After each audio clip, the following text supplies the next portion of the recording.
ഇന്ന് നമുക്ക് നല്ല ടേസ്റ്റി ആയിട്ടൊരു കോവയ്ക്ക മെഴുക്കുവരട്ടി ഉണ്ടാക്കാം. അപ്പോൾ അതിന് വേണ്ടി ഒരു പാൻ അടുപ്പിൽ വെച്ച് പാൻ ചൂടായി കഴിഞ്ഞപ്പോൾ അതിനകത്തോട്ട് 2 ടീസ്പൂൺ വെളിച്ചെണ്ണ ഒഴിച്ചു കൊടുത്തു.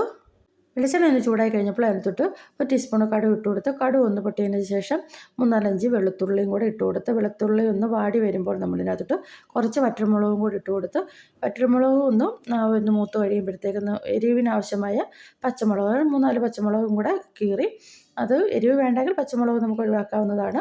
അപ്പോൾ പച്ചമുളകും കൂടെ ചേർത്ത് കൊടുത്ത് നമുക്കിത് നല്ലോണം വഴറ്റിയെടുക്കാം. പച്ചമുളകും കൂടെ ഒന്ന് വഴറ്റി വന്നതിന് ശേഷം ഇതിനകത്തോട്ട് ഞാൻ ഒരു സവാളയാണ് ചേർത്ത് കൊടുക്കുന്നത്. അപ്പം നമ്മൾ എത്രത്തോളം കോവയ്ക്ക എടുക്കുന്നോ അതനുസരിച്ച് നമ്മൾ സവാള ചേർത്ത് കൊടുക്കാവുന്നതാണ്. അപ്പോൾ ഞാൻ കുറച്ച് കോവയ്ക്ക എടുക്കുന്നുള്ളൂ, ഏകദേശം 250 ഗ്രാം അങ്ങനെ എടുക്കുന്നുള്ളൂ. അപ്പോൾ ഒരു സവാള എടുത്ത് ഇതുപോലെ അരിഞ്ഞ് അതൊന്ന് വഴറ്റിയെടുക്കണം.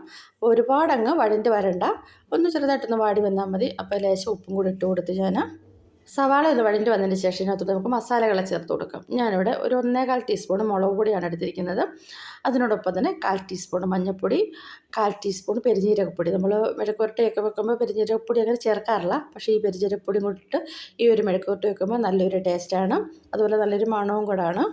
ഇനി ഇട്ട് കൊടുത്ത പൊടി നല്ലതുപോലെ ഒന്ന് മൂപ്പിച്ചെടുക്കണം. അപ്പോൾ ഈ പൊടിയുടെയൊക്കെ ഒരു പച്ചമണം മാറിയതിന് ശേഷം നമ്മൾ എടുത്ത് വെച്ചിരിക്കുന്ന കോവയ്ക്ക ഇതിനകത്തോട്ട് ചേർത്ത് കൊടുക്കാവുന്നതാണ്.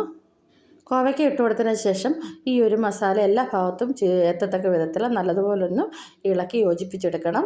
എന്നിട്ട് കോവയ്ക്കയ്ക്ക് ഇത് ആവശ്യമായ ഉപ്പും കൂടെ നമ്മൾ ഇതിനോടൊപ്പം തന്നെ ചേർത്ത് കൊടുത്ത് നല്ലതുപോലെ ഒന്ന് ഇളക്കി യോജിപ്പിക്കാം.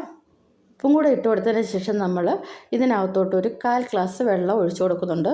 കോവയ്ക്ക ഒന്ന് വെന്ത് കിട്ടാൻ വേണ്ടിയാണ്. ഇങ്ങനെ പാത്രത്തിലൊന്ന് ചുറ്റിച്ച് കുറച്ച് വെള്ളം കൂടെ ഒഴിച്ചു കൊടുത്തതിന് ശേഷം നമ്മൾ ഉടനെ ഇളക്കല്, ഇത് അടച്ച് വെച്ച് ഒരു മീഡിയം ഫ്ലെയിമിലിട്ട് നമ്മൾ കോവയ്ക്ക ഒന്ന് വേവിച്ചെടുക്കണം. ഇടയ്ക്ക് ഞാനൊന്ന് തുറന്ന് നോക്കിയപ്പോഴത്തേക്ക് അത്യാവശ്യം വെള്ളമെല്ലാം വറ്റി വരുന്നുണ്ട്. കോവയ്ക്ക നല്ലതുപോലെ വെന്ത് കിട്ടിയിട്ടുണ്ട്. ഇനി നമുക്കിത് അടച്ച് വെക്കേണ്ട, ഇങ്ങനെ തന്നെ കുറഞ്ഞ ഫ്ലെയിമിലിരുന്ന് ആ ഒരു വെള്ളമെല്ലാം നല്ലോണം വറ്റി ആ ഒരു എണ്ണ തെളിയുന്ന രീതിയിലാകണം. ഇടയ്ക്കിടയ്ക്ക് നമ്മളിതുപോലെ ഒന്ന് ഇളക്കി കൊടുത്തുകൊണ്ടേ ഇരിക്കണം. അങ്ങനെ നമ്മുടെ കോവയ്ക്ക മെഴുക്കുവരട്ടി റെഡി ആയിട്ടുണ്ട്. ഇതങ്ങോട്ട് ചൂട് ചോറിനകത്തോട്ട് പുരട്ടി ഇങ്ങോട്ട് കഴിക്കണം, നല്ലൊരു ടേസ്റ്റാണ്. അപ്പോൾ ഇന്നത്തെ വീഡിയോ ഇത്രയേ ഉള്ളൂ. റെസിപ്പി ഇഷ്ടമാണെങ്കിൽ ലൈക്ക് ചെയ്യുക, കമൻറ്റ് ചെയ്യുക, നിങ്ങളുടെ ഫ്രണ്ട്സിനൊക്കെ ഒന്ന് ഷെയർ ചെയ്ത് കൊടുത്ത് സപ്പോർട്ട് ചെയ്യുക. അടുത്തൊരു വീഡിയോ ആയിട്ട് വീണ്ടും കാണാം.